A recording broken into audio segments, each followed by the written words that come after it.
Order. Well, welcome to the latest meeting of the Environmental Audit Committee. Very pleased to see Minister Mary Creagh and officials with us today. The purpose of today's meeting is to firstly have a panel session on the role of natural capital in the green economy, which is a review that this committee is pursuing based primarily on evidence heard from our predecessor committee in the last Parliament. And then the second half of this session will be on the COP16 conference, which Minister Creagh attended on behalf of the UK government. So welcome. I was going to say, we all say welcome to the Minister. Welcome back in your case, Minister Creagh. It's very lovely to have you here. You'll find the chair not nearly as much of a rotter as that one they had a couple of parliaments ago. So I'm sure you'll enjoy yourself, but we're very grateful to you being here. So starting on the natural capital inquiry, I think the first thing that would be interesting to understand is the predecessor committee set up this review on the basis of the policies being pursued by the previous government. You've obviously come in. We're looking to make sure that the work that was done in that previous Parliament wasn't lost, but also conscious, as we heard in the most recent panel, that we have a new government and new priorities. So could you maybe start by updating us on from your perspective on the issue of natural capital markets, what you consider you inherited, and what the change of approach is, if at all, under this government with yourself? Thanks very much indeed, Chair. And can I say that having gone from what I thought was my dream job as Chair of this committee, it's wonderful to be back and to see so many old friends and colleagues, and also to see you in the Chair here, and to welcome the new committee, who I know will do a stunning job on this incredibly important cross-cutting committee. I think what I would say is that we have been quite clear as the new incoming Labour government that we are moving at pace to restore and protect nature. And just to talk in general terms, we had the water bill introduced to Parliament on Monday this week. I've already banned the sale of disposable vapes, and we celebrated the 75th anniversary of the National Parks and Access to Countryside Act in Mr Whitby's constituency just last Friday. So I feel like I've been quite busy in the last 5 months as a new and returning MP coming back after the wilderness years. So in terms of, I suppose, is there a change of direction? Well, I would say, so when I was chairing this committee, we published 2 reports into green finance, and I cannot describe how massively different the change is from then to now. So I think there has been progress. We wrote on green finance, the sell-off of the Green Investment Bank and to Macquarie, and insisting on the government having a golden share there, and how we embedded sustainability into financial decision-making, particularly looking at pension funds. And if you look at what pension funds did or didn't do in terms of climate disclosure then and what they're doing now, the difference is absolutely huge. I would say that nature disclosure is probably about 5 or 6 years behind climate disclosure. So, of course, where we are now with climate risk reporting, it's now mandatory for large UK companies and for pension funds. So we want to see a similar mainstreaming of nature disclosure and awareness. We want to see a mainstreaming of awareness among businesses. We know how valuable nature is. It's the monopoly provider of everything that we need to exist, and we know it's not in good shape both at home and abroad. And I think to go to the Green Finance Institute's report, they estimate... If I could just bring you back specifically to the question, I'm particularly keen just to update this committee in terms of the evidence that was heard by the predecessor committee, and then accepting we have a new government. Is there anything that we should understand is a difference of approach? I appreciate the progress made in the previous 5 years. Is there anything we should understand is a difference of approach of this government compared to the one that lost office in July? I think what we've seen is a rapid review of the Environmental Improvement Plan. So I think that is going to fundamentally inform some of the work that we intend to do, for example, on NBSAPs. I'm sure we will come on to them later. But I think that is important. And it's important also to talk about the nature finance principles, the principles for nature-friendly investment, which we have launched as a new government. So they were ready, but they hadn't been launched. And I think getting those onto the table and out into the world are the two sort of main things that we've done. Predominantly, it's progress that's been made along a pathway that was being followed, realistic, rather than a drastic change of approach for this committee to consider. That's right. I mean, those 6 UK government principles for voluntary carbon and nature market integrity were published in November at the Climate COP. And those principles are about how you use credits. So they should be an additional to action that you're taking within your own supply chain. They should be high integrity. They should be disclosed as part of the sustainability reporting framework. You should plan ahead and use transition plans where appropriate. To use for organisations to use the right kind of terminology so that people can actually understand what it is you're talking about, and cooperating with others to aid market development. Those 6 principles were published by us, and like I say, that did not happen under the previous government. Sure. Okay, well, thank you. Now, the previous administration set ambitions of securing £500 million investment into nature recovery by 2027 per year and £1 billion a year by 2030. Are these still the ambitions that this government would hold itself sort of accountable to? Are those still the ambitions of this government? Well, that was their target. We don't actually have good primary data as yet on where we are relative to this target, but we are investing in getting that primary data to help inform policy and also to help you in your audit work. Green Finance Institute surveyed the group of financial institutions for nature to get insights into private sector investment into nature restoration. We should have those results in the new year, subject to us having them in time. We'd be very happy to send them to you when we have them. We do have a sense of how biodiversity net gain and the voluntary carbon markets are developing, and we know the critical role that natural flood management and sustainable urban drainage can play in reaching the right volumes of finance. So we think much of this finance will go into nature-based solutions for carbon sequestration, storage, flood risk management and water quality. And the water sector is expanding its use of nature-based solutions, with up to £2 billion of that currently proposed between 2025 and 2030. And I did actually, after my visit to Mr Whitby's constituency, go to North West Leicestershire, look at the urban forest, look at how the desecrated land there, the post-industrial landscape scarred by coal mining and extraction, has now become our new natural forest, and yet we can still put housing in there and use sustainable urban drainage to enable that development to take place. So on the question of data, this was something that was raised in the panel that we attended 2 weeks ago, that were questions as to how effectively we were able to assess currently the amount that was being invested. So you're saying you don't know basically how much is currently being invested. But just to clarify on this matter of the target that you inherited, you don't know whether the government was on track to hit it. Is it still, in your view, the target that this government recognises, or are you attempting to achieve a different target? No, I think we're going to keep that target, but if I can talk to you about a few other numbers so we can look backwards at the Woodland Carbon Code and the Peatland Code.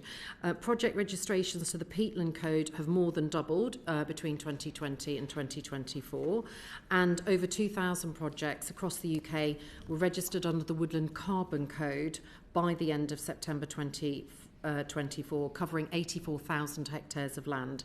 And those registrations have grown by 62% a year since March 2020. So clearly this is an emerging market, and it's scaling up quite fast. So we think the market value of both those codes in the UK was over £4 million in 2020.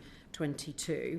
I'd also just like to say that we've invested £2 million in National Parks Partnerships and the National Landscapes Association to build capacity and develop projects for private investment in protected landscapes. So this builds on their National Parks Partnerships award-winning Revere initiative with Palladium, so bringing them together to try and work out how we drive finance into our protected landscapes and in activities like flood risk reduction, water quality improvements, etc. Great. Well, thank you for that. I think this committee obviously is keen to assess how government's performing against the targets it sets. We all recognise this is a kind of nascent market. By the same tone, by the same subject, it is clear there isn't currently strong enough data, so it's good to hear there are plans to have better data so that in the future we'll know whether or not you're succeeding or otherwise. Just can you tell us a little more about how or why we should be confident that if we have you in front of us in a couple of years' time, we will have better data than we have now? Well, as I said, we've asked the Green Finance Initiative to set out our baseline data, so I think we will have that early in the new year. And I think also what we can say is that we're going to see a scaling up of philanthropic finance. So we have our Projects for Nature initiative. It's currently a pilot, but it's aiming to bring more private investment from corporate donations to support our goals for nature recovery, and it's channelled £700,000 for nature recovery projects so far. So I think we're, as you say, we're at the early stage, we're at liftoff, but there's a lot more to do. And I think as well as carbon markets, we're also talking to the ONS about data. So getting those very high quality, sort of absolutely proper statistics so that we can all have confidence in, myself as a minister and you as a committee. Thank you very much. Julia Buckley. So thank you for the detail you've just given us there, particularly on the forestry progress that you've made. But how more widely is the government stimulating the supply of investable schemes for nature recovery in England? Well, as I say, we are working to scale up private investment into nature recovery and sustainable farming centred on integrity. The last government published an update in March earlier this year. We set out our integrity principles at Baku. We've also committed to the British Standards Institution's Nature Investment Standards Programme. We think that it's really important that we are seen globally as thought leaders in this field, and people are looking to us to sort of set the kind of benchmark. So we have a lot of great science in the country. We have a lot of great financial institutions in the country. And so bringing the science and the finance together to say this is what good looks like, we're working with industry and experts to build those standards that will help build trust and integrity further. And the first standards for UK biodiversity and carbon projects will be adopted next year. So the keystone in terms of scaling up investment must be integrity. People don't want to companies don't want to do the pretend or think that they're doing the right thing and then only have to be criticised for so-called greenwashing afterwards. How do you know that you're doing the right thing? And the answer is when you invest in this, you've got a kind of almost a government guarantee or a standards institution guarantee, an ISO guarantee, that this is globally recognised and is worthy of your investment. That's very reassuring, but I think we've also got some questions to answer about how that is progressing in terms of actual delivery. So can you explain to us, particularly on farmland and elsewhere, where ecosystem improvements are being purchased by the taxpayer through funding from your department, how that is progressing from a delivery perspective, and where, for example, some schemes have been paused because of the scale of demand? Okay, so we launched the Projects for Nature pilot, which is about connecting businesses and other donors with screened nature recovery projects. We've also launched mandatory biodiversity net gain, which requires developers to ensure that habitats for wildlife are left in a measurably better state than before development.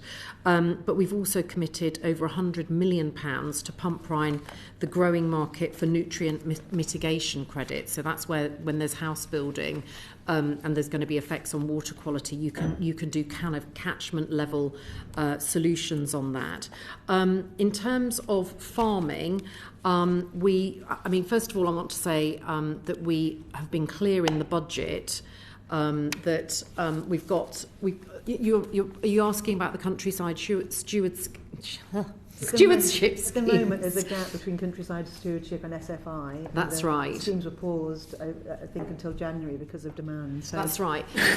What I would say is, look, 72% of our land is managed by farmers, and we are supporting them and other landowners in order to take advantage of nature markets as an additional income stream, especially given that we've had some of the wettest weather that farmers have ever seen.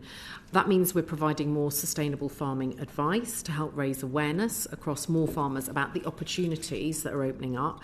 We're supporting innovation around public-private blending through the Landscape Recovery Scheme, and all 56 landscape recovery projects across rounds 1 and 2 need to get private finance in order to achieve significant environmental outcomes to get into the long-term implementation agreement. So we've helped them get the financial advice that they need in their startup, the 2-year startup phase.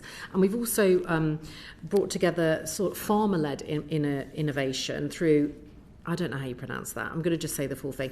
Natural Environment Investment Readiness Fund, NERF, which I thought was, anyway, we won't get into Nerf guns, but that funds projects to get investment ready. And so far, we've helped in the development of 86 projects in England. They were meeting in Stoneleigh, just outside my constituency, last week. The current round is specifically to support farmers, and that it allows up to £5 million to access nature markets alongside food production.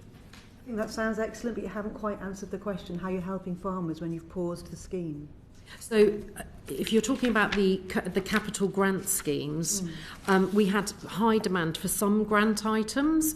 So the forecast spend for capital grants for this year was 49% more than was paid out last year.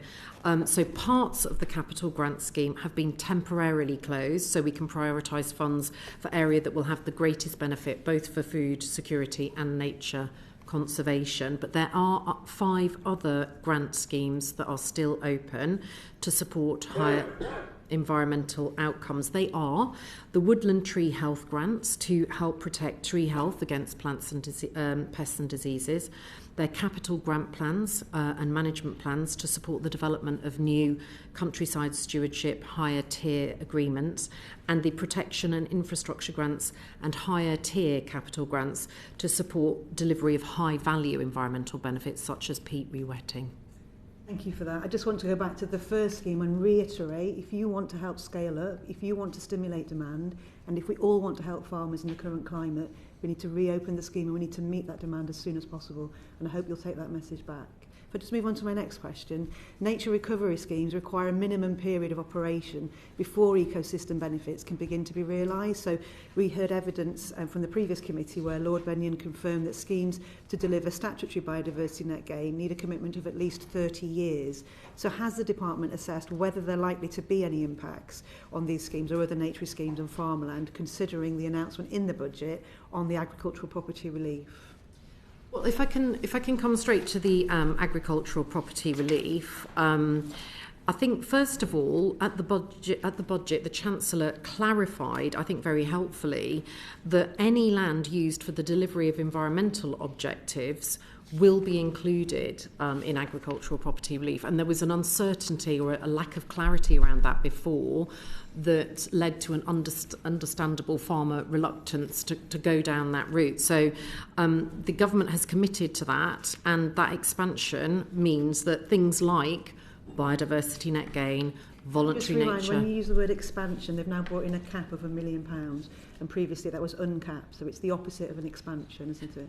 So what they've done is expanded the relief, which is the tax relief, across to nature projects, which were not clear.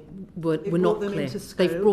Instead of it being without a cap, it now has a cap of £1 million, and that will include BPR and APR for the entire business. So any farm that is going to engage in nature business will also have farmland, equipment and things that will easily hit the million. So I think we need to be quite pragmatic about the possible impacts of this, and we want to understand whether your department have understood any potential negative impacts from APR on the schemes that you're trying to promote.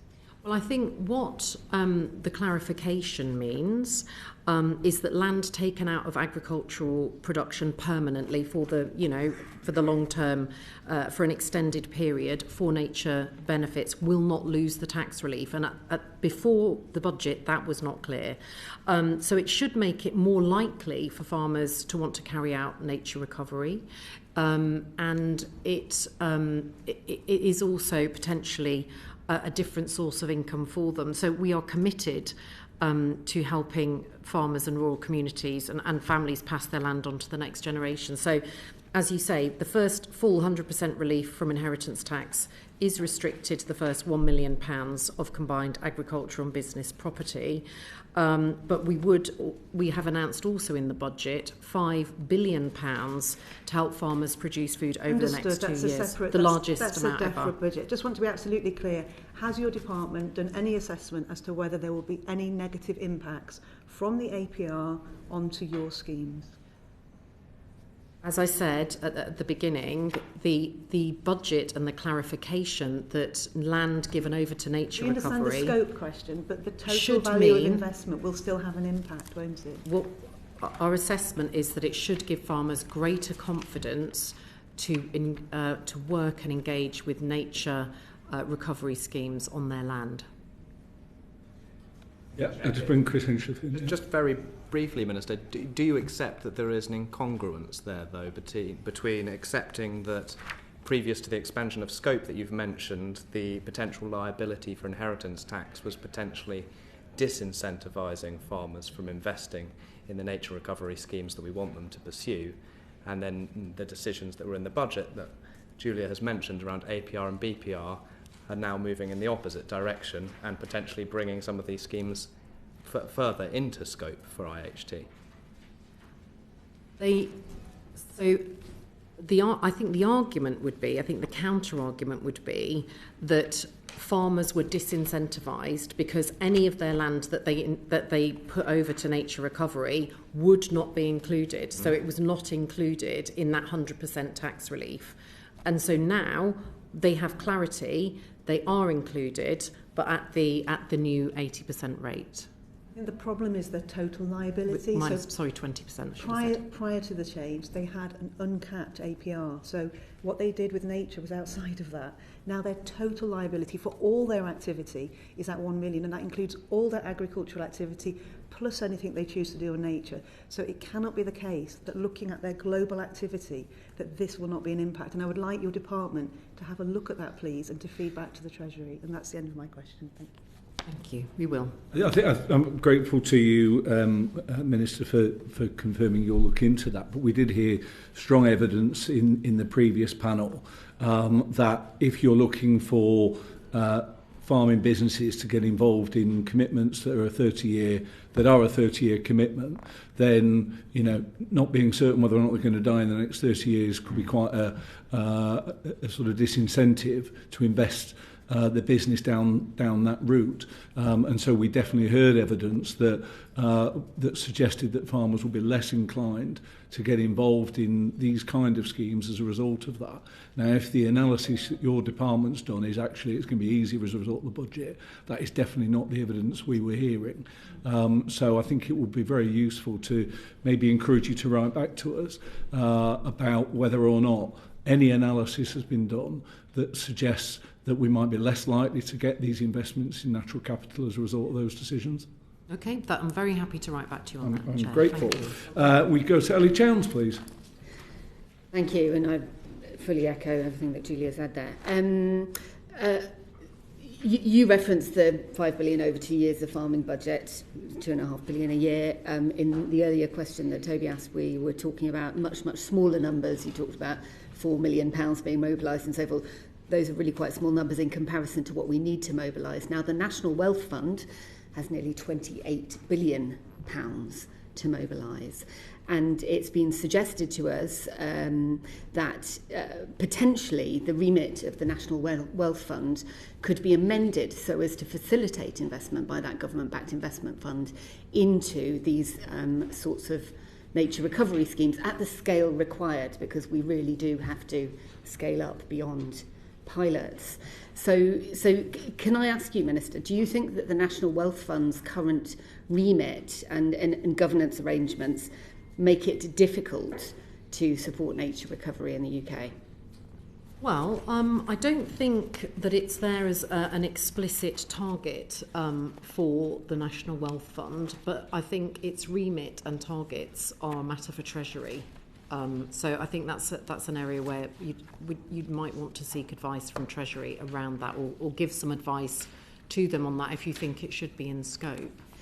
Could I ask you, as the Minister for this area, you know, the National Wealth Fund currently focuses on infrastructure, which it appears to interpret infrastructure as effectively grey infrastructure, but you know, we frequently talk about green and blue infrastructure. In fact, it speaks about infrastructure in relation to water and waste, for example, but not explicitly nature-based infrastructure. That's not one of the key principles. But are we not missing a trick if we have a huge national investment fund available? Are we not missing a trick, recognising the urgent need to invest in natural capital, to potentially amend the remit of the National Wealth Fund?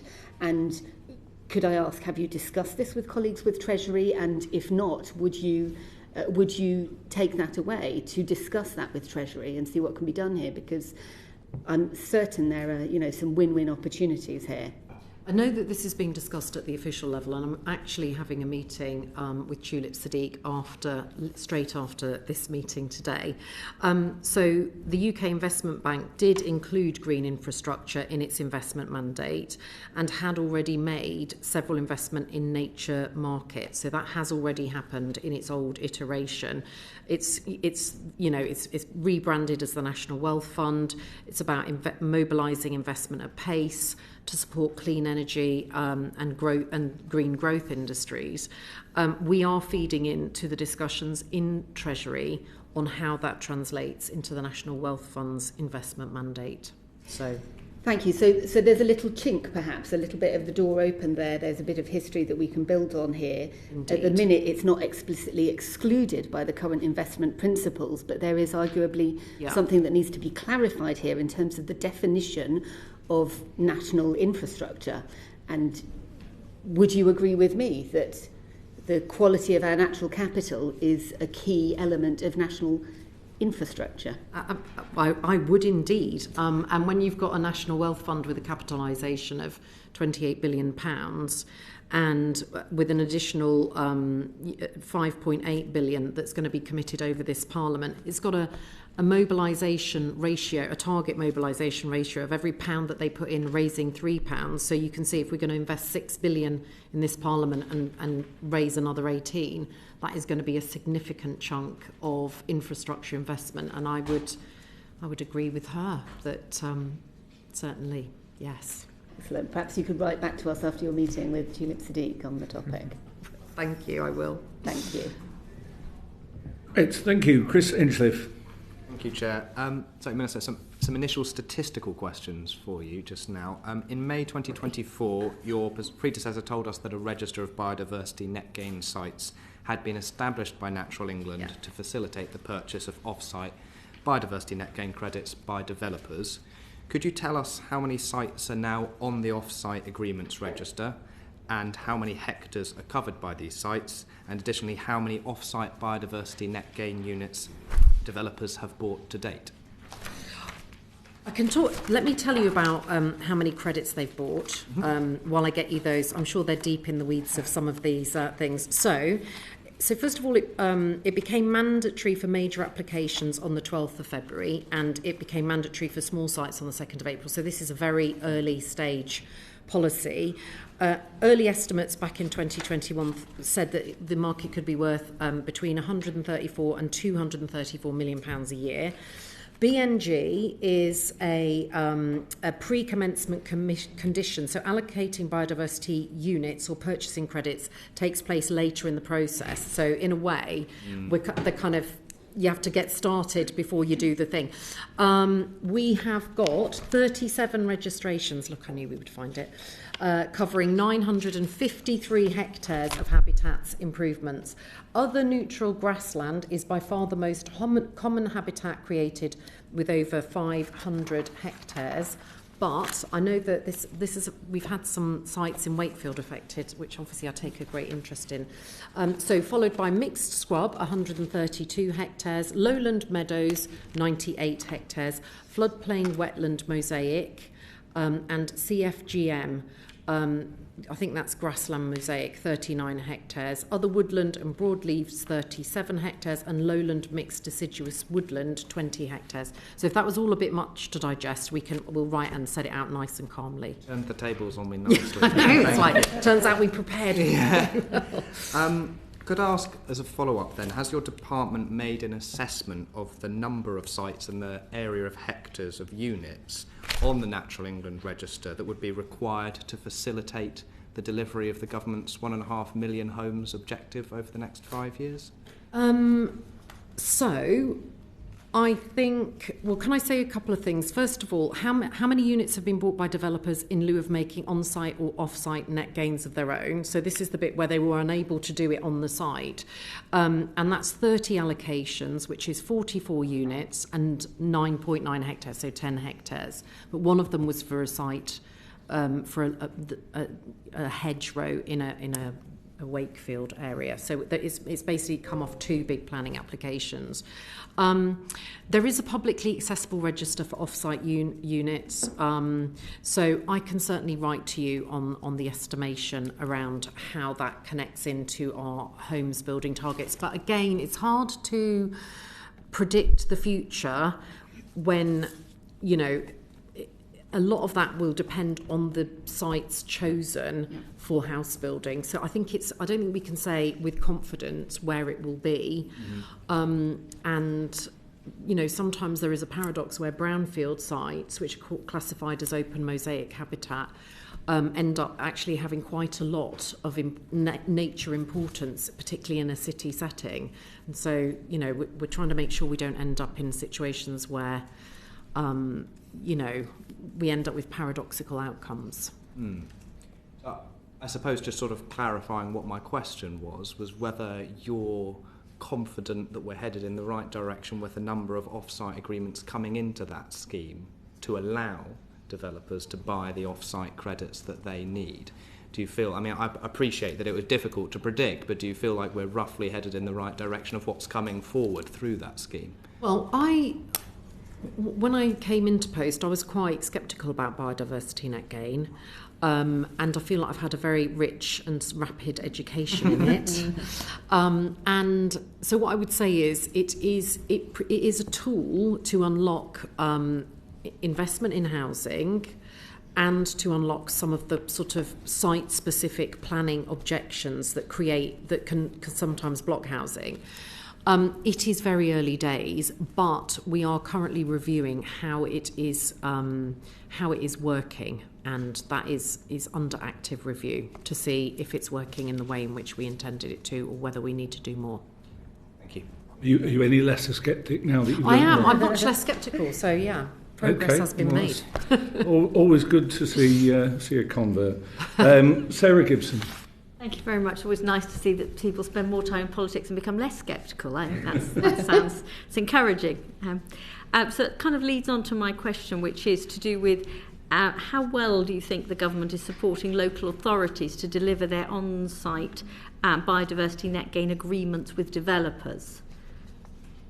Well, I think we've given £35 million to local authorities in the first 2 years to scale up their, in many cases, often denuded planning departments. It's one of the functions that has really suffered from the long squeeze on local authority finances. I know our colleague is up there now talking about how, the funding settlement for local authorities. But since 2021, the previous government committed £35 million, and we've confirmed funding up to the end of this financial year. But also we funded the Planning Advisory Service to help local planning authorities implement it, because, as you know, it's a new way of thinking about things.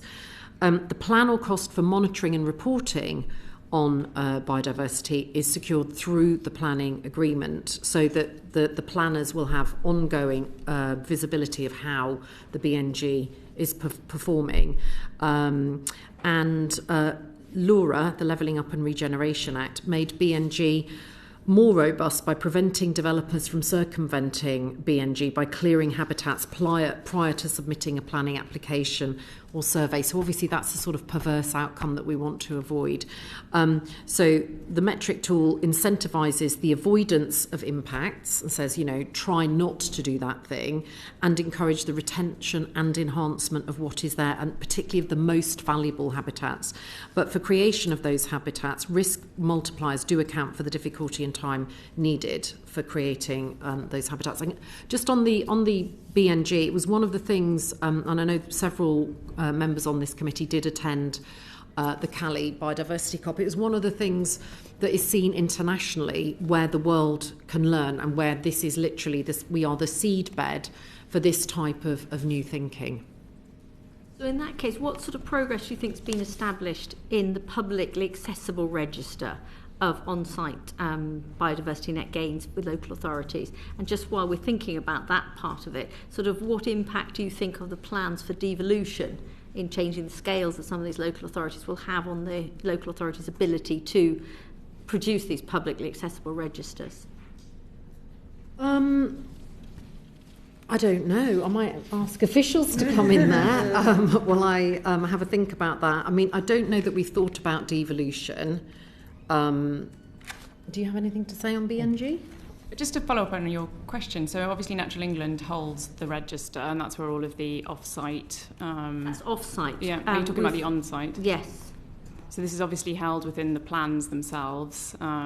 We're aware that I guess there are some concerns that is not as publicly visible. We are talking to the local authorities about that, but don't have anything further to add. No, because there is a feeling, certainly in most of our constituencies, that there is a lack of transparency about what biodiversity net gains have actually been provided on developments. And obviously there's a sort of scepticism. Unlike the Minister, the scepticism is growing on whether those biodiversity net gains are actually happening, which is why the sort of publicly accessible register would be really helpful.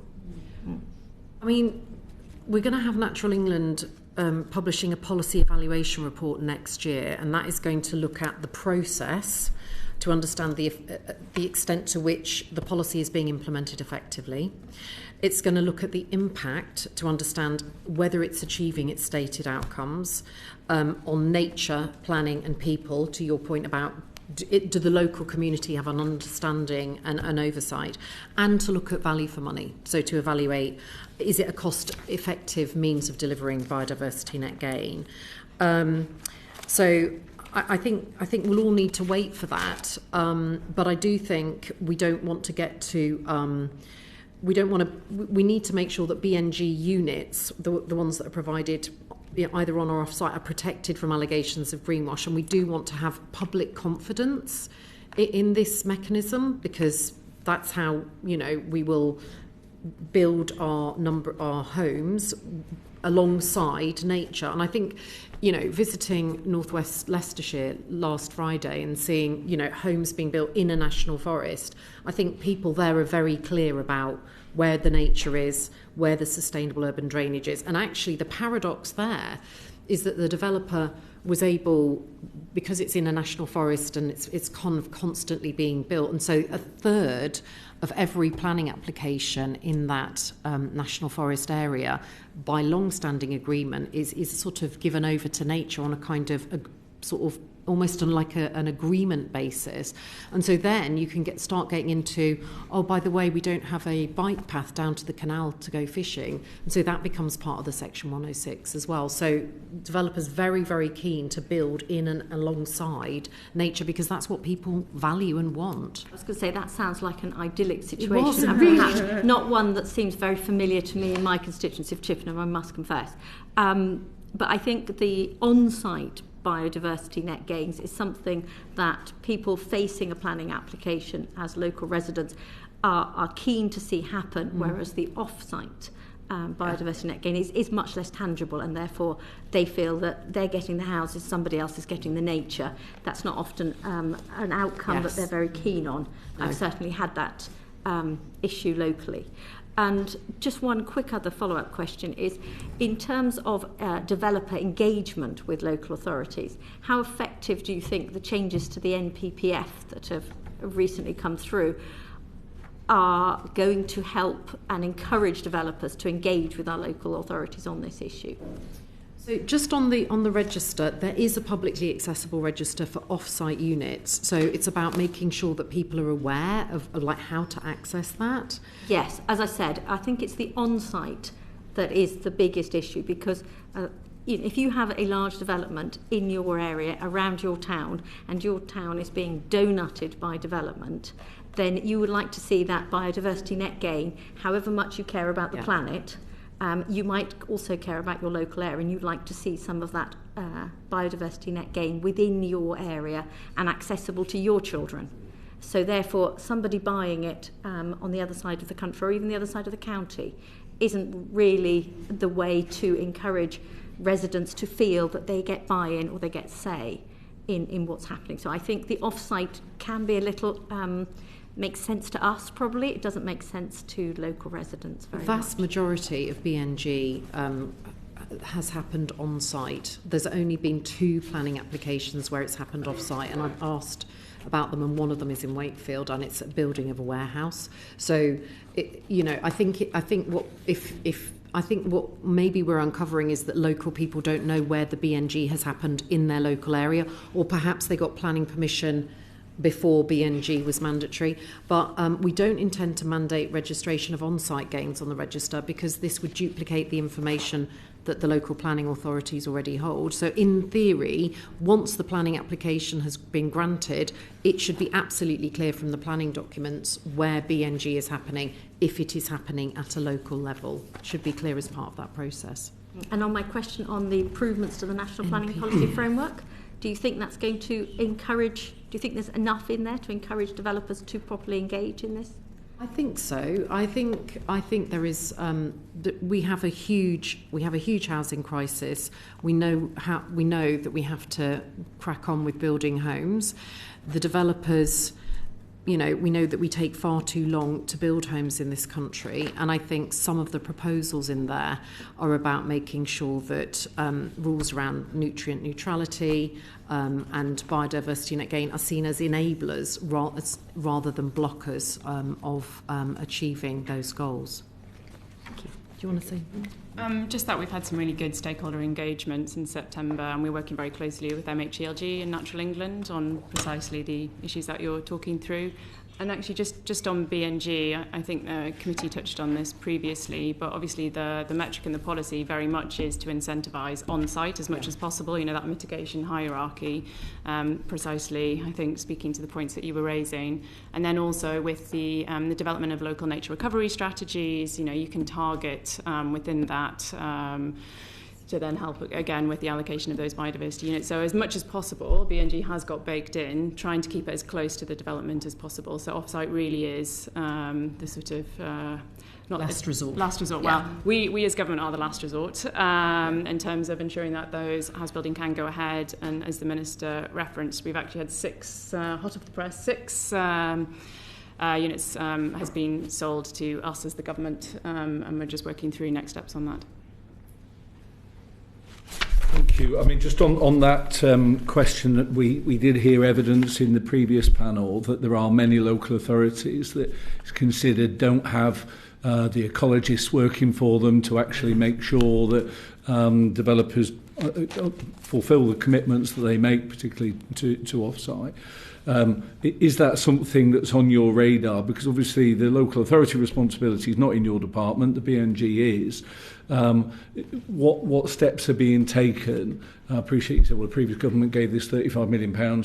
Right now we're being told local authorities aren't properly staffed in terms of people with the ability to make sure this biodiversity net gain happens. So is there any particular plan to better ensure that local authorities can build confidence that off-site biodiversity net gain will actually happen? It won't just be ephemeral and sort of disappear. Well, we will be reporting to Parliament, I believe in February or March this year, on those 6 credits and on our, thoughts on where and how they could be spent. And I don't have a monopoly on wisdom, and I'm very keen to kind of hear your ideas, what this committee's ideas, where do you think they could usefully be spent? Because I think to Miss Gibson's point about it's going somewhere else, it's, that's all lovely. Is it a forest? Is it a river? What do we think should we be investing in nationally significant projects? Should we be focusing on coastlines? These are questions which are live for me now and where I would welcome this committee's input and insights. So please give me some. We'll get you a copy in the post. And to your point, Chair, just on the ecologists, we do have a national shortage of ecologists. And I think one of the issues has been people don't really understand green careers. We've got a national shortage of sustainability, people who can measure sustainability, who understand it. It's a massive growth area. It's an emerging growth area, and sort of connecting the people to the jobs and the people to the skills frameworks. And I have met with SUEM, with CIEEM, and we are giving some thought as to how we can support through the skills strategy the kind of getting more young people into what are incredibly valuable and intrinsically important jobs. Yeah, just on that, Yes, just on that, Minister. In 2022, there was an announcement about a GCSE in natural history. I've been chasing that. It was ready to go, and it got caught in the ring around in government then. But surely this is one of the things that a new incoming government can seize, take up and run with, and it feeds directly into what you were just saying about the need to enhance skills and get this, job ready. Can you have a word with Bridget? And I do know that the Francis review of the curriculum and assessment review is going on, in the Department for Education, but this was ready beforehand, and it could be actioned without having to go through the whole mill of another review. So is it something your department could perhaps pursue with alacrity? I have been contacted by another former member of this select committee, Caroline Lucas, on this very issue, and it was on my to-do list. I'm afraid the recess has come upon us rather too quickly. I am aware of it. I'm also just as an extra thing to think about. So will be writing to the Skills Minister on this. But we also in our overseas territories have a GCSE on a coastal GCSE, and I'm very keen that we should also feed that in. It might be tropical coastal, which is obviously not the same, not applicable in Plymouth, but what you find is that people who go and study marine science in Plymouth or in any of our coastal universities may end up working in some of these overseas territories, looking and being part of our brilliant science base.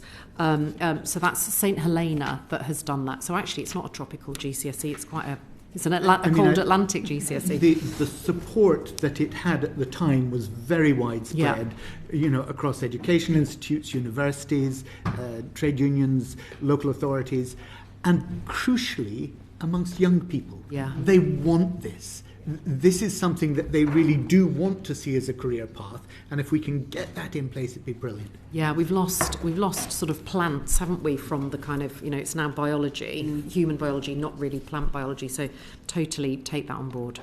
Thank you. Anna Gelbert. Thank you, Chair, and thank you, Minister. I'd just like to say thank you for mentioning Plymouth, my neighbouring constituency, and South East Cornwall, where we have lots of fantastic marine scientists, all very interested to hear in that new work around coastal and science in the GCSEs. So I would like to ask, has any income from sales of biodiversity net gain yet accrued to the government? And if so, what agreement has been reached as to how these are allocated? Will the income be ring-fenced for nature recovery? Absolutely. So we have, so buying the statutory credits is the option of last resort for developers. And the Secretary of State may use that income for the purposes of habitat enhancement, for the purchase of land with a view to carrying out habitat enhancement, or the administration of the credit sales services. That income is held by Treasury, and it's ring-fenced for DEFRA to draw down as necessary for those potential three purposes. We will confirm our approach to spending credits at a later stage. Very keen to hear from you about what you think. But at the moment, we have £220,000 on the basis of 6 credits that have been sold. So it's a relatively modest amount of money in comparison to our overall environmental programmes, but we're confident we can spend that money effectively to deliver positive biodiversity outcomes. Thank you. That's very useful and helpful to hear. We look forward to engaging with you further on that topic. Okay. Thank you. Martin Rhodes. Thank you. Minister, just returning to the issue around demand for investment in nature recovery in terms of how is the government working to develop that demand for investment into nature recovery schemes? Well, so are you talking about in the planning context? Across the board in terms of, if you're looking in terms of the market for this, in terms of how do you develop the market for it so you get investment from the private sector into nature recovery schemes?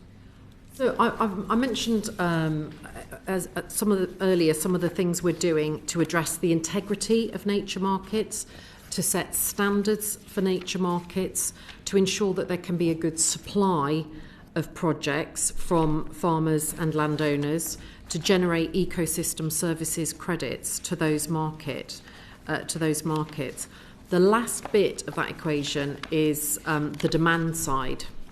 And there are limited incentives at the moment for businesses to pay for the benefits that nature restoration brings to their bottom line. So, frankly, there just isn't enough business demand for this at the moment. That is something that I'm thinking about, something the department is working on, and I hope to say more on that in the new year.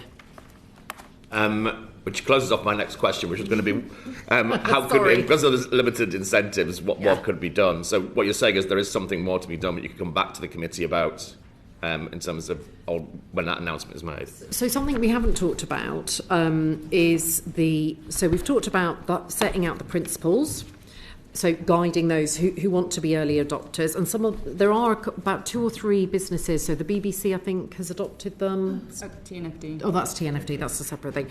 So we've supported the BSI around the standard setting.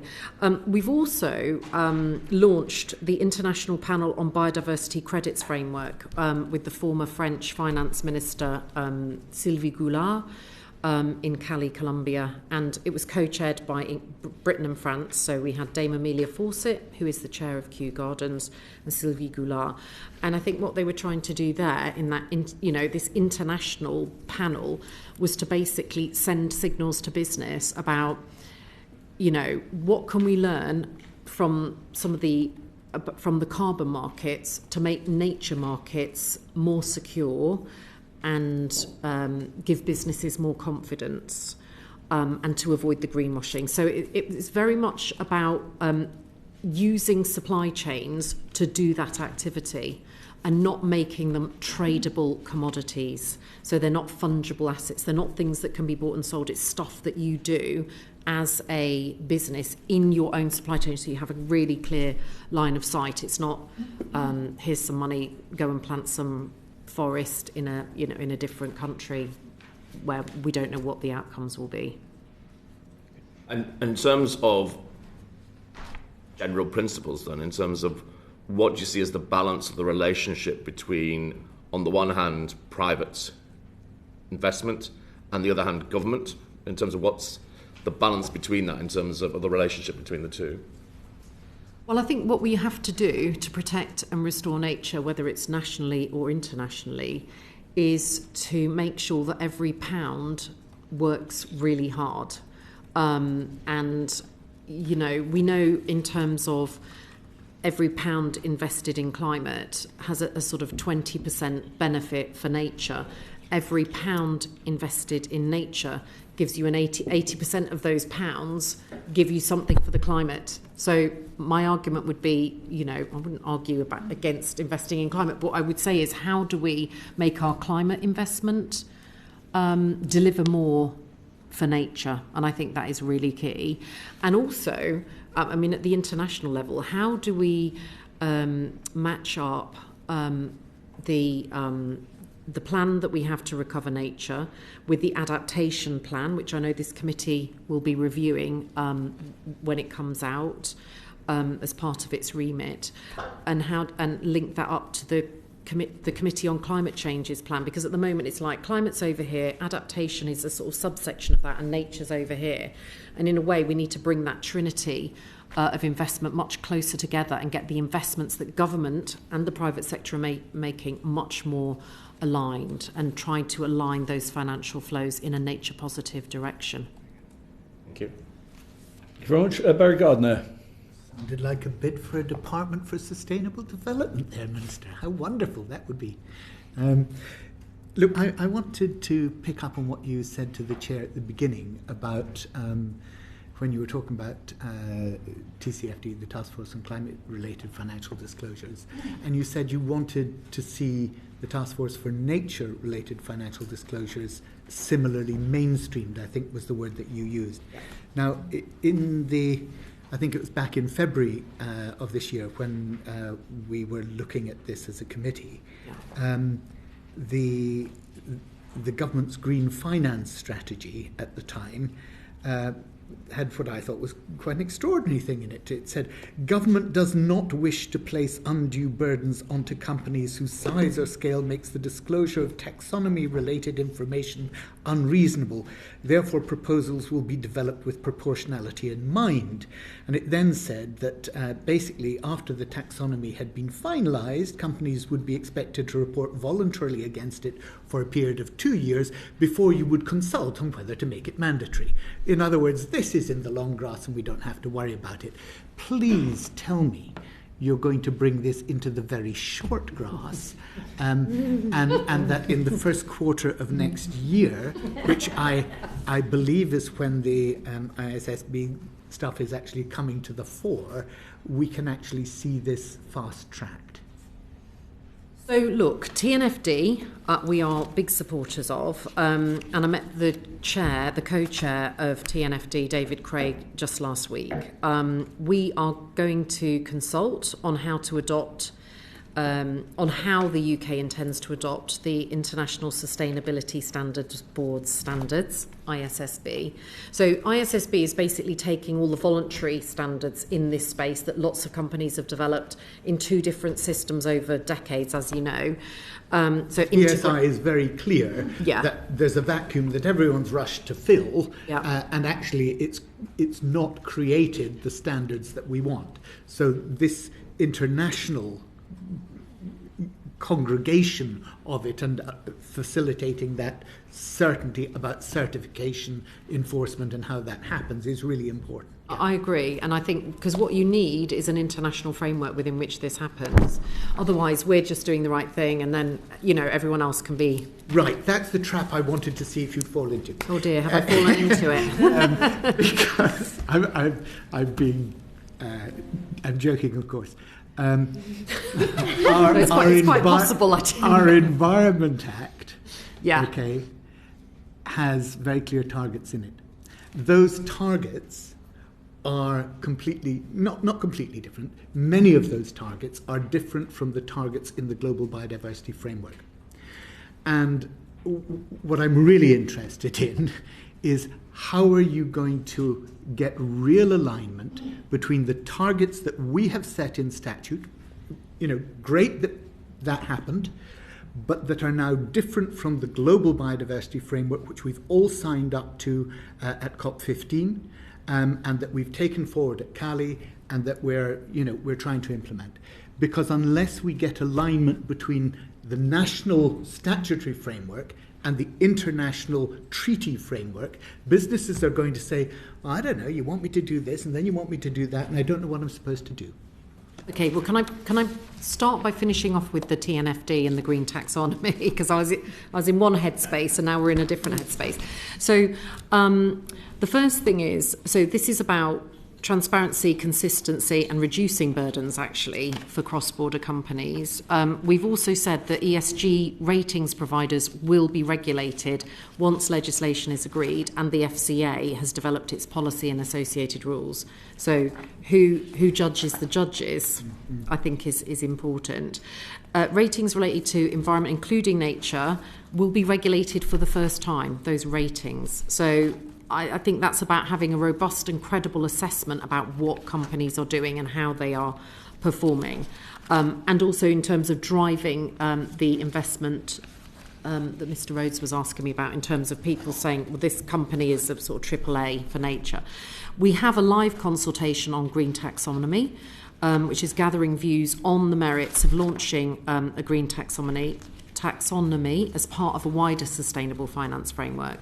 That is literally ongoing, and we will consult on transition plans in the first half of next year about how we take forward the ambitions in the manifesto for listed companies and financial institutions. So I hope I've given you the stuff. Let me move on to the targets under the Environment Act, because If I may, before you do, can I just ask if Ms. Edmundson has anything to add to that? Because I understand you're in charge of the sort of whole green finance part of the department. He's in charge.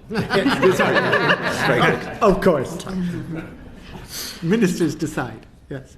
Not much more to add. I think as the Minister has set out, the Chancellor in her Mansion House speech actually set out a really a fantastic package of measures of how we are taking forward the sustainable disclosures requirement. So that spans from ESG ratings, it spans from the commitment to do the consultation on the ISSB, just as you were saying.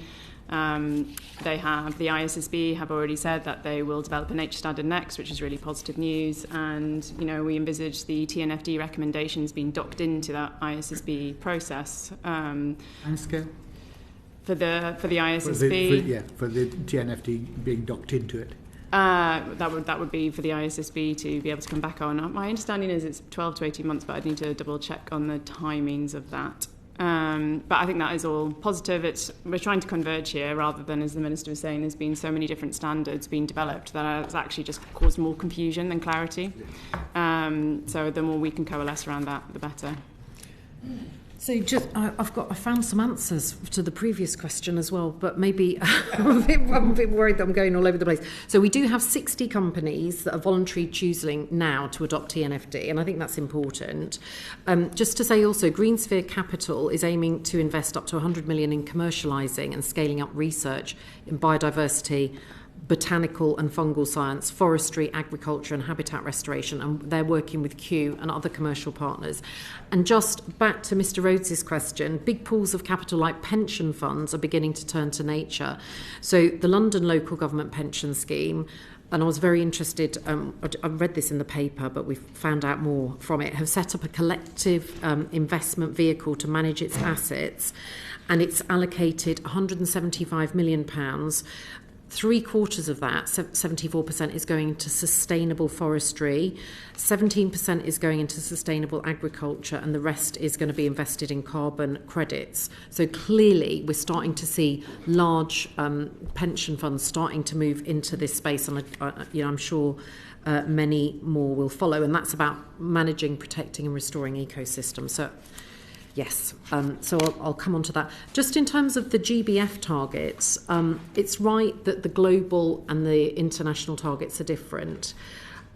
We have launched a rapid review of our environmental improvement plan because some of the targets that are contained in it we actually don't have the data for, and we won't have the data until possibly we won't have it for quite a lot of time because it takes a while, as we've said earlier, to measure what the baseline is. So there's a lot of research ongoing through the natural capital ecosystem assessment to try and set those baseline standards, because I think they will be very useful to this committee in terms of holding government to account, but also for us as government to know that what we say is happening is happening.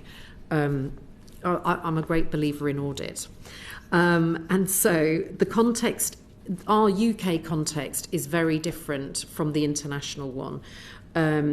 But they are mutually supportive, and we will work to make sure that we end up with a cross-government strategy that delivers across the piece and that reads in. But obviously, you were there, Mr. Gardner, at Cali, where we announced that at the moment only 7% of our land is meeting, that's where we are. That's our baseline for the 30 by 30 target. So you can see the distance that we have to travel, and we're going to have to really work very, very hard. The question I have is, are there some areas that should be in that are not?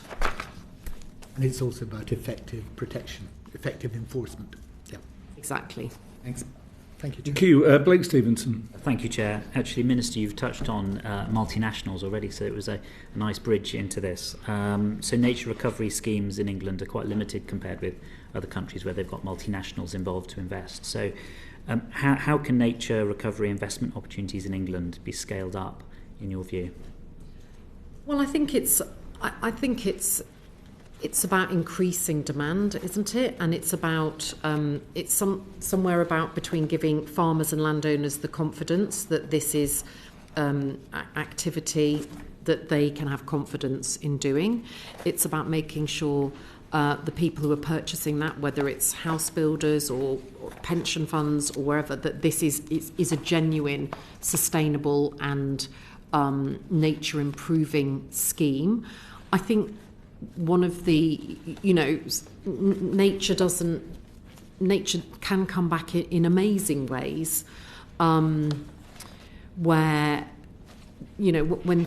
when bad things happen, nature can sometimes take over. I was very struck when I was at COP, this is not about the UK, but in meeting the Ukrainian Environment Minister in Baku, and the destruction of a dam by the Russians in Ukraine. And yet it happened in June. The tree seeds went into that marshy mud, and an entire forest of poplar and willow has now grown up in that area, and it's sort of become a massive symbol of hope about the potential for regeneration and growth in that country. But I think it's about giving landowners the confidence that the money will come. It's about making sure that the purchasers think this is something that we have to do, and it's about making sure that when they do invest, that they're not going to be accused of greenwashing. I think it's not a square, it's a triangle that we're trying to get to. And are all of those things that the government wants to do to stimulate demand and will do? Absolutely, yeah. Yes. Yeah. Thank you very much. So that brings to a close the first section of this on natural capital, and now turn to something that's been referred to several times during that evidence, COP16, the conference that took place in the autumn in Cali in Colombia. Obviously, you were leading the UK delegation there. I mean, from your perspective going in, how important do you think COP16 was as a global international conference? I think it was incredibly important, and I think I really welcome the fact that there were several members of this committee present, including yourself and Miss Geldard and Mr Thomas, Miss Halings, and Mr Gardner. And I think it was also important, because I think that sends a signal about where we as a government put nature and biodiversity. And I think we had the biggest parliamentary delegation after the Colombians, so thank you for being part of that. I also think it was really important that we had 2 youth delegates there at the conference, and I met with Abby Gardner, who was the youth Global Youth Biodiversity Network from that network, and she also met with the Secretary of State. We want to show leadership on climate and nature on the global stage. At COP15, we had a clear collective mission to halt and reverse biodiversity loss by 2030. This was our first opportunity to see how was that going. And it was the biggest COP, nature COP, that has been held to date. It had 23,000 delegates. It had its largest business attendance yet. And I think this is a signal that businesses are starting to realise the risks posed to them by sort of ecosystem collapse or ecosystem degradation. So I was delighted to be there, and I think we made good progress on a number of Before we go on to the fronts. progress, because I think this is really important. We'll get a chance to scrutinise that. But I agree with you. I think that the COP16 conference was tremendously important. We get a lot of focus on the climate COPs, and I think less so. It was really welcome that there was such the UK delegation was there, and as you say, the business interest. I mean, given the importance of that, why was there no oral statement following COP16 in the UK Parliament? I think, I'm trying to remember the timings of it, but I think maybe we had DEFRA questions a week or 2 later, and I think, I don't know why. There was a written ministerial statement that came, but no oral, you're right. The question is why. I think we were tremendously disappointed. It'd be unimaginable that you'd have a COP29 conference and not have a statement in Parliament. And given everything you've said about how important, how seriously you were taking it, how important it was, isn't that rather undermined by the fact that it's not worth standing in front of Parliament and telling them about what actually happened at that conference? Well, what I can say is that the COP ended it went through the night into Saturday morning because of some of the negotiations that were going on. And I think in terms of, certainly from my point of view, I didn't actually get back into the country until Monday. So there was a very practical reason around that. But I think we know that the COP technically the COP hasn't actually concluded, because it's going to reconvene in Rome in February, and I'm certainly happy to commit that I will endeavour to give you a full update to the House at that, once that the COP has finally concluded, because as you're aware, several things were not agreed, and it has to actually formally conclude. We'll get on to that. I mean, I think hear what you say there. I think we'd have all been fine if the statement came on the Tuesday or the Wednesday, given the time you'd put into that. But I think if we could have a commitment that in future the UK government will make statements after the nature COP as well as the climate one, we would very much welcome that. Now, turning to what came out of that, you said that the UK government took a leading role in driving forward key elements of the work at the summit. Which elements do you feel that we drove forward most strongly, and in which ways? Well, I think Dr. Will Lockhart, who is sitting to the right of me, was the request of the Secretariat had been really in the driving seat around the adoption on the Agreement on Digital Sequence Information, DSI. So we set up a new fund at Cali, the Cali Fund. These were really complicated negotiations. They came after 2 years, and Dr. Lockhart co-chaired the intersessional working group and the group discussions in Cali. We had several bilateral meetings on that as well. So this fund is about helping companies that use the genetic sequence data of plants. So in the old days, people would go to the forests or the mountains, take the plants, physically bring them home. Now they're going in, they're putting the code almost onto like global publicly available databases, and the people that care for those, mostly forests and landscapes, do not receive any financial benefits. And so the genetic sequence data of plants and animals, for the first time, there is now a new multilateral instrument to enable contributions from the private sector to basically help tackle nature loss internationally. And I mean, how big an achievement do you think that was? It felt pretty massive where we were sitting. It's a big deal. Setting up a new fund for nature that channels private sector capital, I think, is a world first. And I think allied to that, for the first time ever, there was a new permanent body for Indigenous peoples and local communities was created to recognise their role and to integrate them into formal and to give them formal decision-making power. So I think it's really important that their voice will be heard in the future at every issue now discussed under the Convention and its protocols. I mean, just talk about the fact that fund is a voluntary one rather than a mandatory one.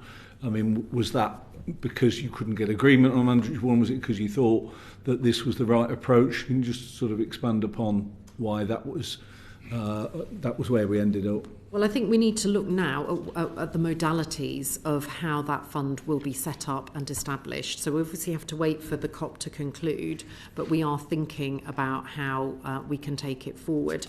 It is always challenging to get agreements, between, I think, was it 196 countries.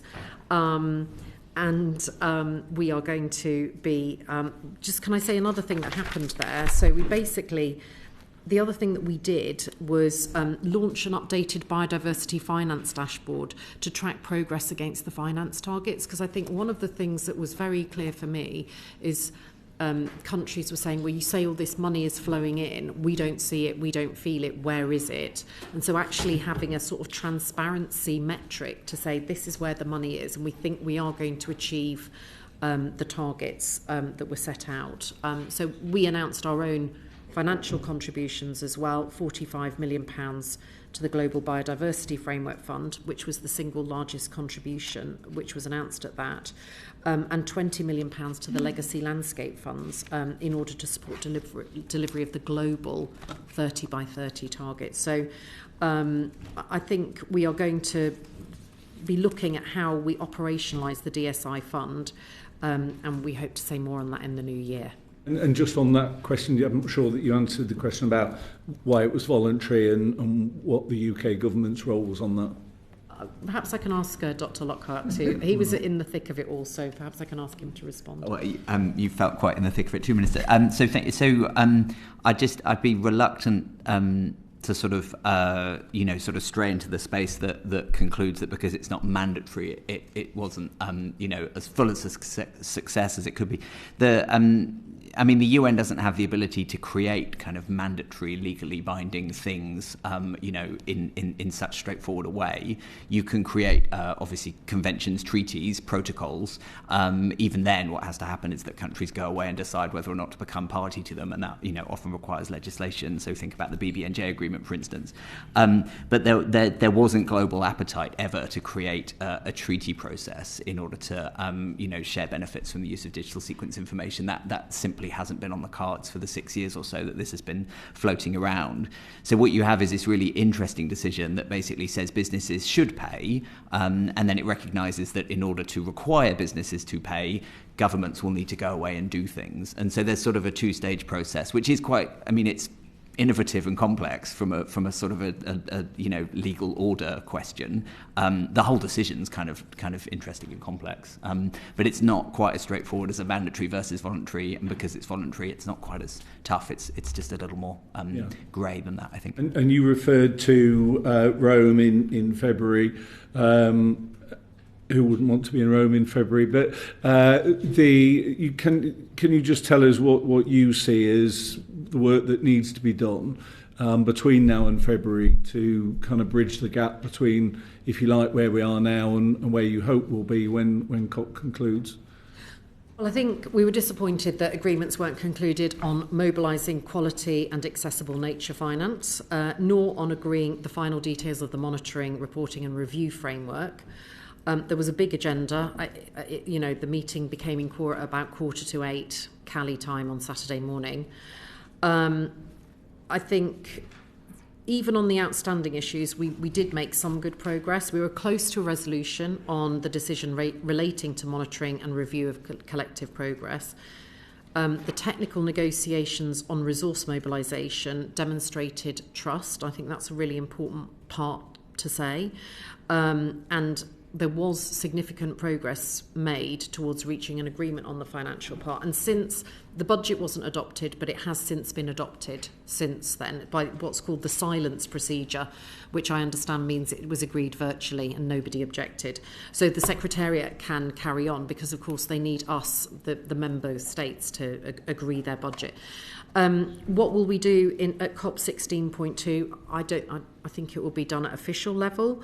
Parties, so we must mobilise finance for nature from all sources. Parties will also need guidance and support on monitoring their progress and preparing their national reports ahead of COP 17 in Armenia in 2 years' time. And we need a robust process to do a global stocktake at that COP. So we're going to redouble our efforts and work with global partners to get to finalise these agreements. Okay, thank you. John Whitby. Thank you, Minister. The UK was one of 44 countries that failed to submit an NBSAP before COP16. Could you just help the committee understand why we failed to meet that deadline?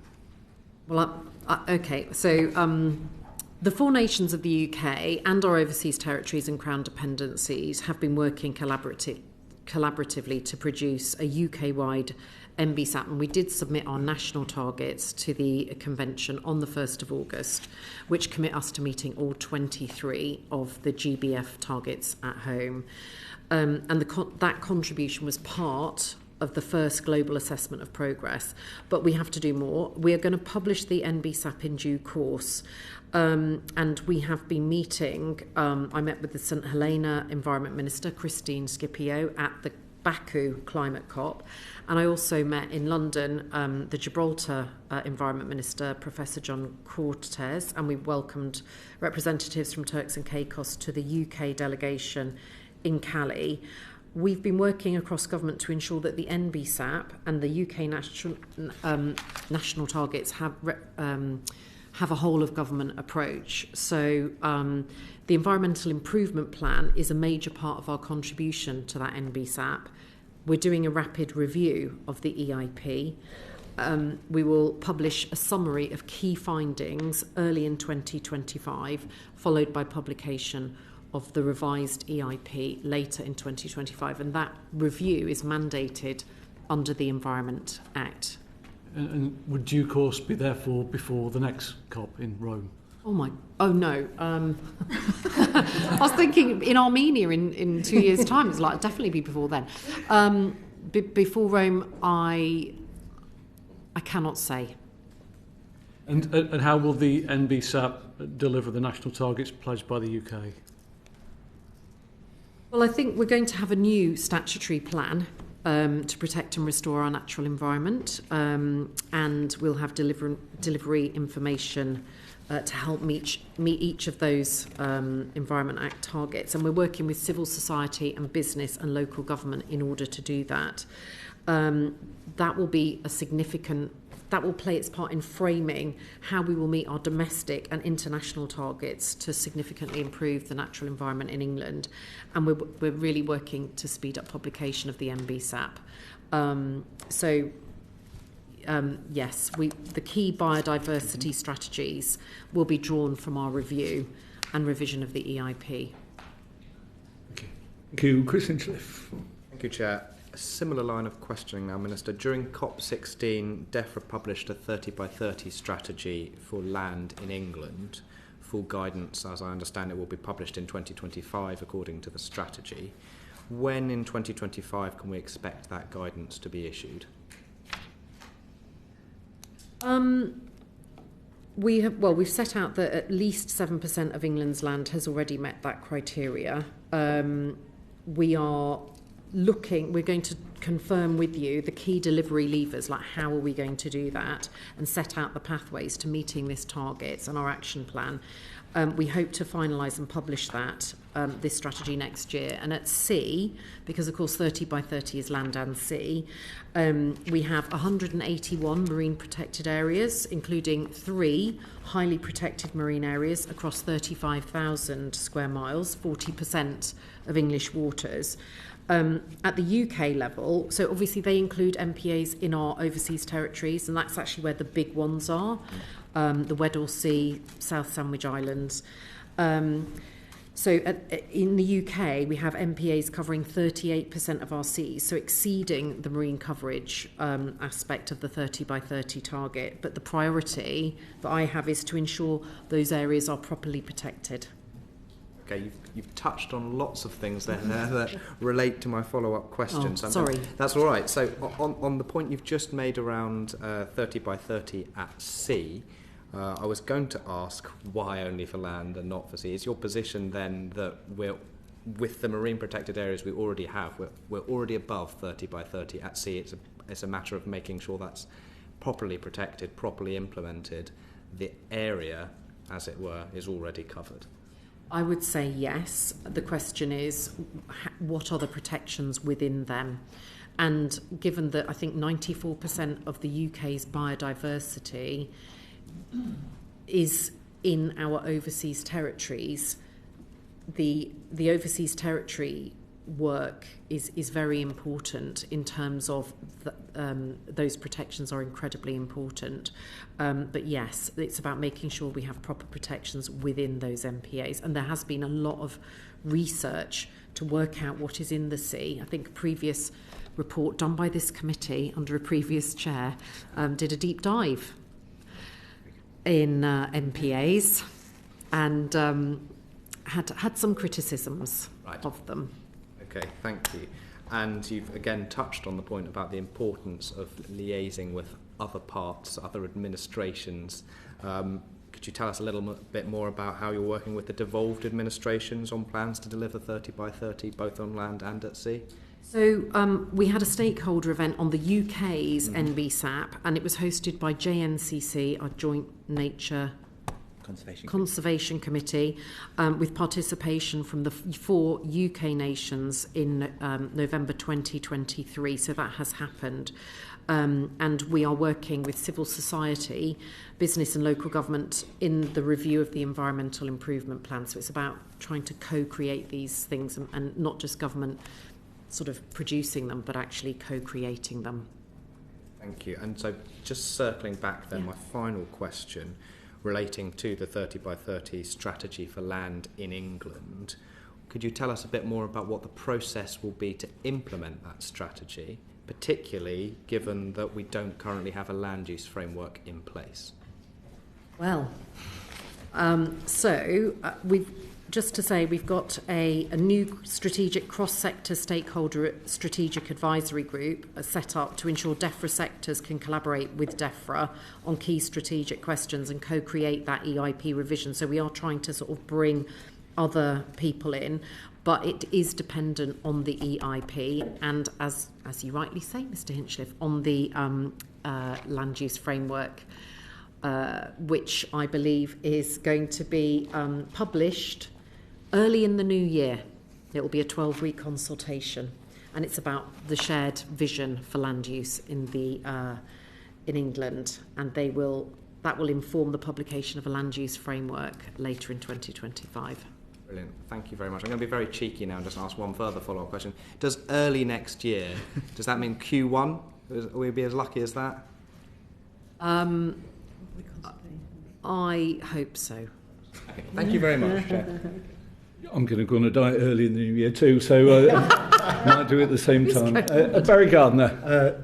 Thank you, Chair. Can I just follow up on... What of one or not?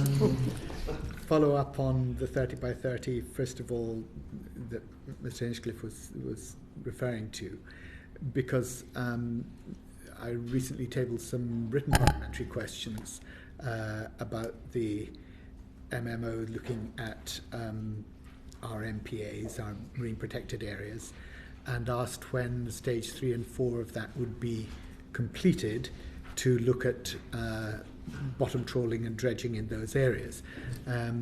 I got a response back that said that you couldn't give me a time frame, and there's another parliamentary question on its way to you today saying, why can't you give us a time frame?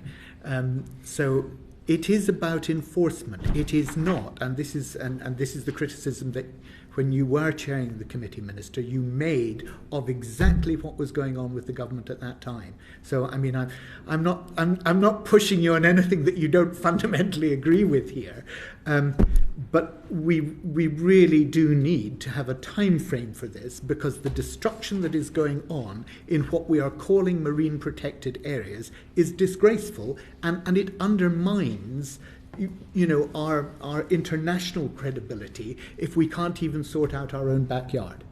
Can I just ask, was the response from me or Minister Hardy? Minister Hardy. Oh, well.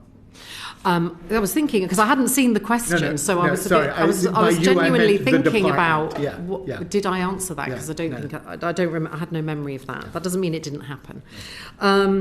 So just on the MMO, we've got marine regulators, the MMO, have assessed all fishing activities on the protected species and habitats in our MPAs, and they have identified bottom-towed fishing as a major pressure, as you rightly say. MMO have introduced bylaws to restrict the use of bottom-towed gear over sensitive habitats. Not over all the MPAs, so it's only part of the MPAs that is currently covered. 60% of MPAs are protected by bylaws that limit the use of damaging fishing gear. They are continuing their work to strengthen protections within the offshore marine environment. And can I say one other thing to hopefully satisfy you? After gathering evidence last year on the impacts of fishing on seabed sediments, because obviously it's the sort of sand and mud end of things as well, they're preparing new bylaws for consultation and have already consulted on a proposed bylaw to protect highly protected marine protected areas from fishing impacts. So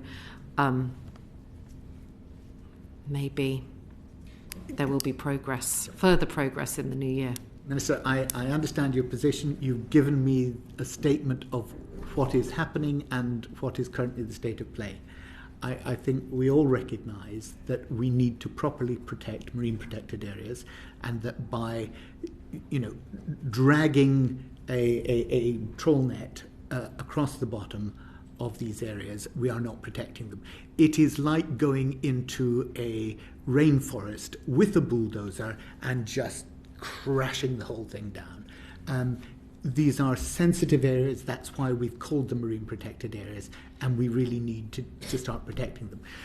At the international level, Britain was a huge leader in this, and you will remember in the dying days of the last Labour government, the battle that many of us had to ensure the marine biota was protected. It was then the largest area of protected surface of the planet at all that had ever been protected. Of course, that is now, we're still not clear what the protections of that will be now with the new treaty on Chagos, and it would be really important to have clarity on that, but also the other marine protected areas around the planet that are part of our UK overseas territories. great that we've done it, but the enforcement capacity in those is so limited. And it's enforcement that matters on these things. Could you perhaps write to the committee setting out specifically the enforcement that is going to subsist under the treaty for the Indian Ocean Territory Marine Protected Area under the new treaty arrangement? I'm very happy. I will consult with Stephen Doughty, who is the minister in this area, and we will certainly endeavour to get him to write to you, or a joint letter, Thank you. whichever That would be really helpful.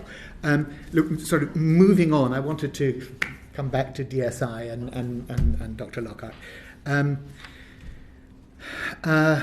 What's been stopping pharmaceutical and food production companies from helping indigenous peoples in the Amazon or in the Congo? Or what's been preventing them from doing that? I don't think they've been encouraged to do so. Perhaps it's just. Which government then is going to say, well, we've now got something from Cali that says we should contribute 1% of our profits or 0.1% of our revenues to the Cali Fund. And so what we're going to do is we're going to push our pharmaceutical companies, our food production companies to do this, which means that they will be at a competitive disadvantage to another country's pharmaceutical companies and food production companies who do not do this. So are we relying on the statesmanship of countries to do this? Are we going to take the lead in doing it? How are we going to engage with our companies to ensure that it's more than, it'd be really nice if you did this, guys, and it actually becomes something that they are, as I see the words have now been amended by the government, not to should, but expected to do? Well, I will bring in Dr. Lockhart here on this, but what I would say is it's not just, it does extend to agri-food business as well. Absolutely, yeah. And I think as we go forward next year to the Belém COP in Brazil, we will see an increased focus on bringing those climate and nature pieces together, and a big focus on the bioeconomy. So I think it's propitious timing for those discussions to begin. I just say I hugely recognise the amazing work that went in to get as far as we've got, and I'm not trying to undermine that in any way, but I'm just pointing out that we have a heck of a lot of problems still in here, and this is far from yet being a success. I think my understanding is that at the moment they are having to negotiate. One of the reasons this process was put in place is because they were having to negotiate IP with individual member states and finding it was taking 3, 4 and 5 years. And one of the things that has come out of DSI is they get certainty around, with this process about. So I think there's a bit of that, but I'll let Will has spent on that though, because the burden of proof is not on the companies to show that they didn't use DSI material. The burden of proof under the Cali Declaration and in the Cali Fund is on anybody who wants to say, "Hoy, you used DSI to get this new drug or this new process," and to show now. That is a very difficult thing for somebody to do, to point the finger at a company and show that in its processes it did use DSI. Should there not be some registration scheme? Well, there can't be, because of course it's open access data. Anybody can go in there and get it. I mean, all of these philosophical it's a questions. Nightmare. Okay, so I'm going to hand over to Dr. Lockhart. Very good. It's a nightmare that we've all been living for a number of years. So, I mean, these are, I guess the initial point would be that these are all questions that that global negotiators and the global community have been talking about for a long time. So they're very live and very relevant, and there isn't a straightforward answer on any of them. And in the end, what global sort of governments have agreed is that taking a step of this kind is better than, with all the uncertainties that you're pointing to, is better than not taking a step of this kind. And I think broadly they're right, but I also think that you're right, that there's still a lot of things that we need to work through. On the question of what is stopping companies investing in IPLCs globally right now, first of all, lots of companies do. We're very lucky in the UK to have a really forward-leaning business constituency who are really invested in nature action around the world, and we're very lucky about that. But things do stop them. I mean, the risk of fraud, the risk of being accused of greenwashing, the risk of leakage of different kinds, just the time it takes to identify projects, the supply side isn't necessarily there, all of these kind of things. You need to set up staff time, you need to find people who can go and find projects around the world. It's difficult, and then you need to bring that to a board, and they need to be convinced, and then there's transparency and reporting and so on. The Carly Fund offers all of this, right? So we spend a lot of time talking about the front end and who's going to pay and how much, but at the back end of the Carly Fund, you have a UN-administered fund which operates according to internationally accepted fiduciary standards that as a one-stop shop, because once the website is up and running, it will be open for individuals to contribute as well. You can go and put £10 into the fund and it will flow to a registered IPLC project somewhere in the world that will do what it says it's going to do. And that's a really, important step forward. I guess in terms of this point around... Can I just... Yes, please. Because there will be people listening, IPLC, Indigenous peoples and local communities. Yeah. Absolutely. I guess the question about how do we sort of make sure that it's more than the please put some money in if you could. I do want to be really clear that I consider the UK to be very lucky in the sense that we have a very forward-leaning, business voice, that, we were supported in the negotiations by some very active businesses who wanted a fund of this kind for all the reasons that I've just said. We are continuing to engage with a lot of those businesses who are driving us to get the fund set up really quickly because they want to invest. So a lot of those are investing for different reasons. They might be investing because, their shareholders have asked them to, or their boards have asked them to. It might be because they believe that that's the right thing to do. It might be because they've read the decision and think that they're under a legal obligation to do so because the decision does use the word should. Now, they're not under a legal obligation under UK law. That's true. And this government took the decision to come out and say that any contribution to the fund would be voluntary, and that is because of the kind of competitive pressures that you've talked about. There are other incentives on businesses. So lots of businesses have raised the kind of uncertainty point that the minister's talked about, which is, what is the intellectual property status of this digital sequence information? Well, if you invest in the fund, paragraph 16 says that you're home and dry. You won't be subject to any compliance measures. You're safe, and businesses have really welcomed that. And I think that the final point, I suppose, is that if it doesn't work, it might get worse for businesses.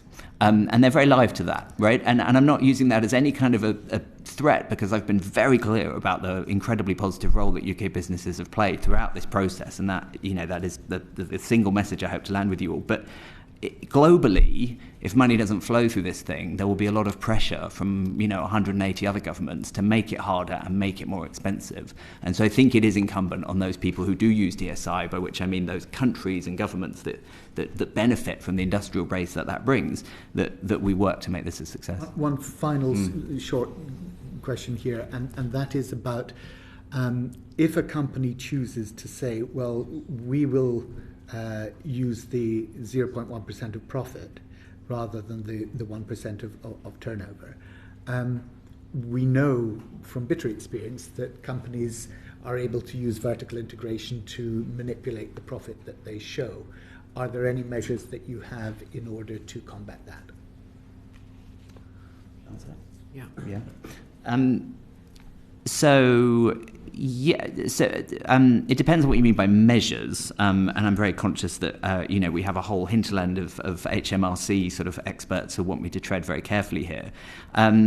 There was a very lively discussion about the distinction between profits and revenues, and what's always interesting working internationally is who declares what.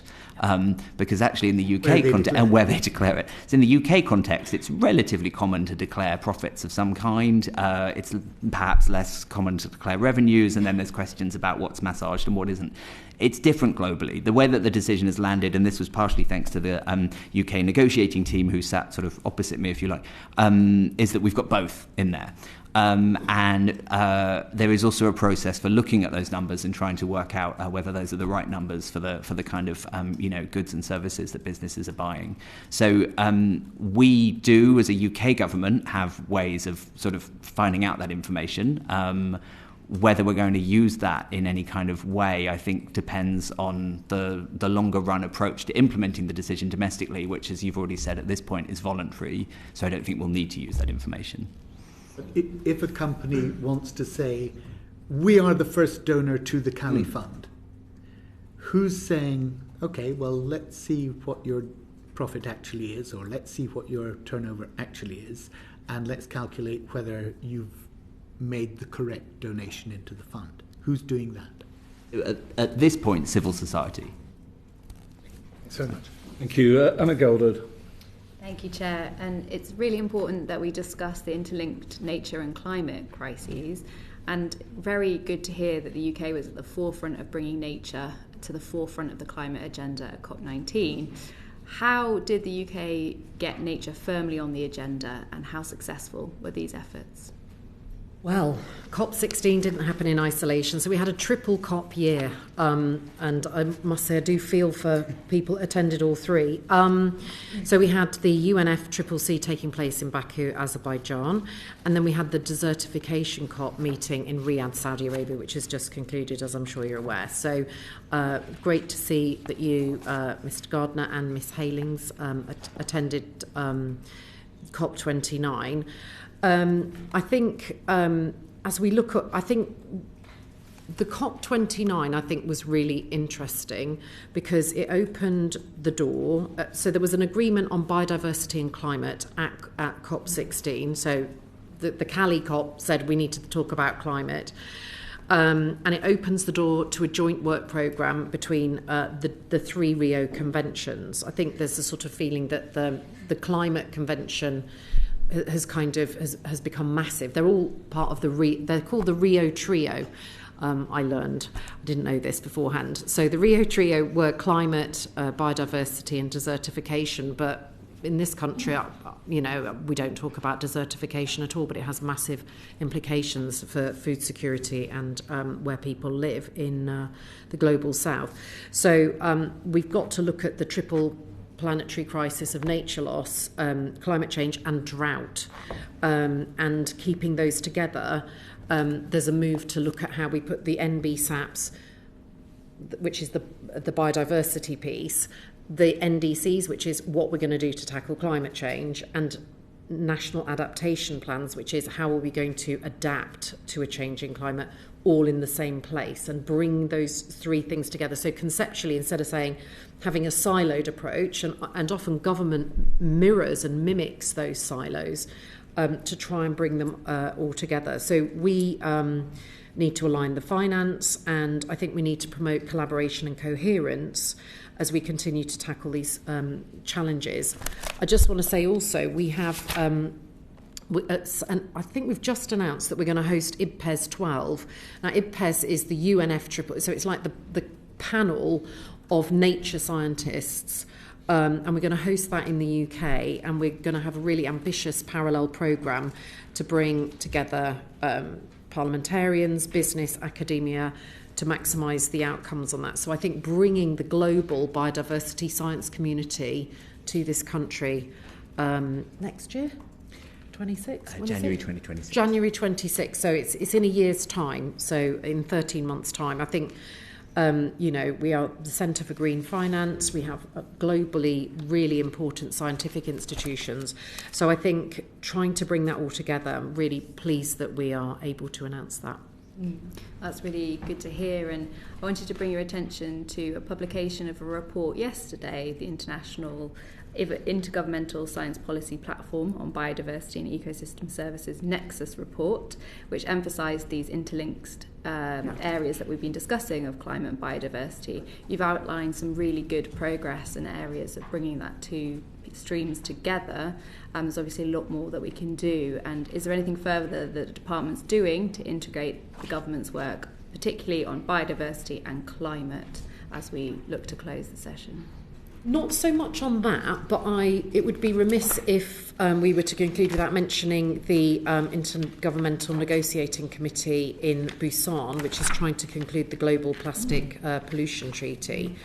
It took place, finished on the 1st of December. There was 170 countries there, and it's another convention that is we're trying to get it from. It stems from Rio. And it's looking at global plastic pollution. We have been a member of the High Ambition Coalition there, so we're one of 100 countries to support a global target to reduce production of primary plastic polymers to sustainable levels.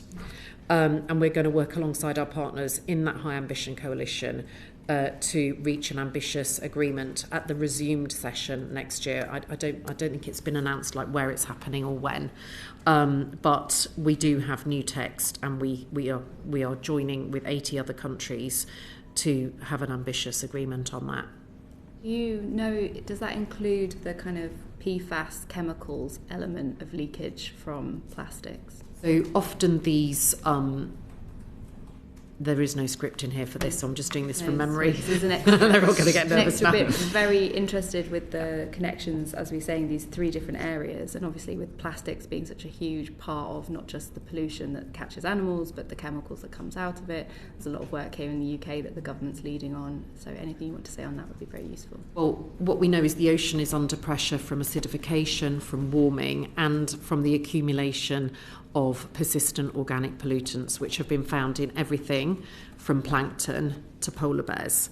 And I think industrial chemicals will be a huge part of that, but I think the research is emerging around microplastics and their roles in this pollution cycle. So I think it's early stage research, but I think we are right to have the precautionary principle and to try and do everything we can to stop our ocean, we only have one ocean, becoming a kind of global dumping ground for waste. Thank you for that. Thank you. I mean, just finally on the finance question, I mean, given the global leadership that you were explaining that the UK were playing, I mean, how big a disappointment was it that we were unable to reach agreement on the finance? At Cali, yeah, I think it's disappointing. I think that quite a lot of the sort of finance mechanisms are in flux; they're under review, and I think there's quite a lot of complexity in the resource mobilisation space. As I said, we, have worked to try and publish a transparency index to show where the money is flowing and from where to where. But there is a review of the different UN financial mechanisms. So, finance will continue to flow even without the agreement. And we still have to meet our global biodiversity framework targets. That doesn't stop. But it is more challenging to highlight momentum and to reassure other countries that finance will be available to support the implementation.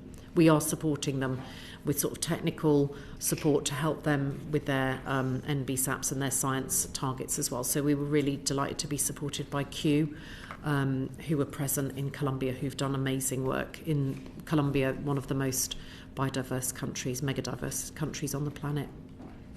Okay, well, thank you very much indeed, Mr. Creagh, and your officials. Very much appreciate the evidence we've heard.